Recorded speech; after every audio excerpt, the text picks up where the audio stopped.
So the next wine we're going to talk about is going to be the Terre Cabernet Vineyard Cabernet Shiraz. I should say Cabernet Franc Shiraz. Mr. Ken from Brisbane. How do you see? Cabernet Franc. Xavier said earlier, Sauvignon Blanc's a bit difficult to sell. I think probably potentially Cabernet Franc is as well. How do you see this particular one? Yeah, I actually thought this one was reasonably good value, more so compared to the Sauv Blanc. I thoroughly enjoyed this. It's got lovely aromatics, that sort of dark berry, dry herbs. There's sort of a little bit of sappy, dry vegetation through it. Fine tannins. It's got decent length. Some bright berries, some red fruits towards the end, cherries. I thought it was lovely, lovely drink. And in terms of Cabernet, do you see this as, what does this tell you about Cabernet Franc from Rattenbury, do you think? I've got to base an opinion on Cabernet Franc and Rattenbury on one wine. Well, no, but I think there's... Based on this one wine, it would seem to have a future. May I say a few points? Because we poured the straight Cabernet Franc for quite some time at Centennial in Wallara, and I was sad to see that the straight variety wasn't staying. However, I find in this wine, it's a lot more, to me, it seems to be a bit more serious. It's quite savoury as well. The Franc was never a big, ripe, sweet wine at all, but I see it kind of, the structure is changing quite a bit and becoming definitely more of a food wine. I think that these wines also, I think we spoke about the wines, Angus, you and I, about having them open a little bit of time, but certainly as a pourer, we used to pour the wines by the glass and they would be great the next day or the day after even, you know. I like the change of style. I think it's really lovely. How about you, Jenny?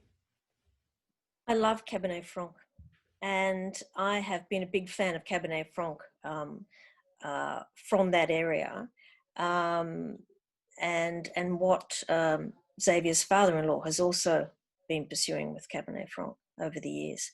I think it's just the most glorious, beautifully lifted, scented wine. You just want to put it under your nose and leave it there. So I really like that wine, and I do like that price. I really like that price. I think that is excellent value right there.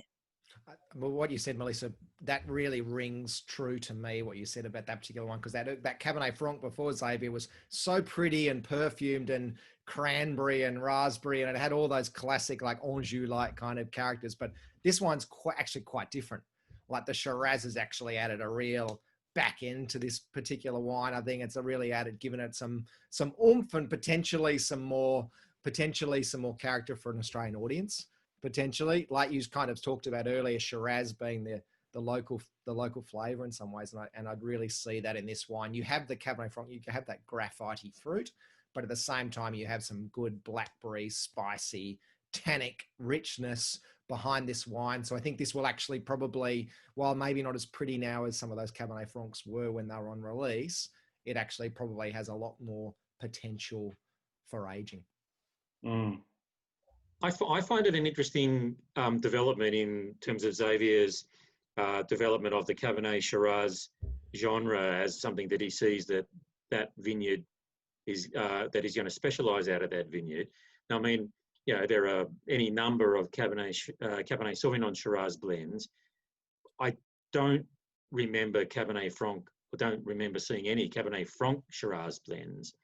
So I just wonder whether this is something even, you know, something quite unique in terms of seeing this particular blend develop into something quite unique from that vineyard, on top of the other ones that we are going to talk about a bit later. Xavier, is that something that you see? Have you had a reaction to that as well? Like Cabernet Franc and Shiraz, what the hell is that, you know? I think the way I'm going to make it is the Cabernet Franc Shiraz. The Cabernet Franc will always be the dominant part of the blend, especially as we're making it now. In 18 we didn't, but in 2015 we've added stalks to the Cab Franc. And as you know, stalks with red variety, when the stalks are ripe, they don't add green characters, but they lift and strengthen the fruit and the floral characters. That's what you get in Pinot. And in 2020, we've added stalks in the Cab Franc again, just a small amount, and that will reinforce the Cabernet Franc character in the blend. But I think, as we said a couple of times, Tony, I think the Cabernet Franc, like the Cabernet Sauvignon, needs a bit of help, and that's what they've done in Bordeaux. If you want to do a serious, a fine wine, if you want to do a regional wine, or like a Loire or Cabernet Franc on its own makes beautiful wines, and we've proven we can do that in that vineyard. But I think adding Shiraz or adding Merlot, like Brian does in the Weldon vineyard for the Cabernet Franc Merlot, or Merlot Cabernet Franc, depending on the year, is really makes it shines even more. It's and coming back on the variety in Ratonbully, when Brian did the first vintage of the Weldon vineyard with the 4 varieties he had: Cabernet Sauvignon, Merlot, Shiraz, and Cabernet Franc. And he sent them back to Alain Bage, who was at the time a partner in Tapanapa, for them to taste. Both Jean-Michel Caz and Daniel, the winemaker, said the best component was Cabernet Franc. That was the one that was really shining for them, and quite specific, and had the most character. And the vineyard we've planted in the Crayère was partly with a French clone, but also partly with one of the Weldon clone, cuttings from Weldon. And it's a really good, I think it has to do with the limestone, same as in the right bank in Bordeaux, which has a lot of soils are clay over limestone. And the limestone enhances the aromatics. And Cabernet Franc is a very aromatic and floral variety, perfumed, and that it's really enhanced down in the southeast. And the thing is, what we're just trying to do is we've done that style of wine, straight Cab Franc, for a couple of years. The thing I was disappointed was the palate, the tannins. And we're just trying to complement it with Shiraz to make it even better as a variety, as a wine. And we just started to release it, so we'll see what happens.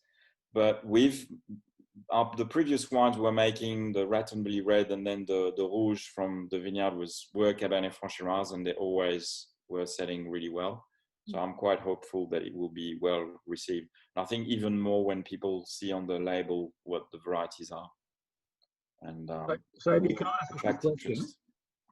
So you've made a bit of a statement with your pricing of these, because the Cabernet Sauvignon Shiraz is about 50% higher than the Cabernet Franc.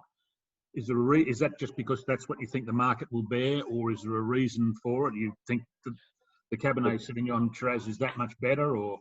So the answer is in the age of the vine. It's a very good question. So the Cabernet Franc were planted in 2008, and the Shiraz as well. The Cabernet Sauvignon was planted in 2004.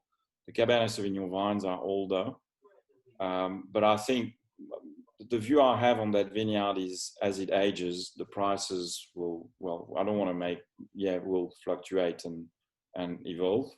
But at this stage, I think it's a fair price, and I don't want to make my life impossible either, having too many expensive wines. So I think, as you said, it's really good value, and I'm very happy with it. And I think you have, when you have a quirky wine like that, that's not, first it's Ratonbully, second it's Cab Franc, and then it has Shiraz. we will have lots of challenges already, so I don't want to add the price to it as a challenge as well. But I think it's a good introduction to the next blend, Angus, to Cab Sav Shiraz.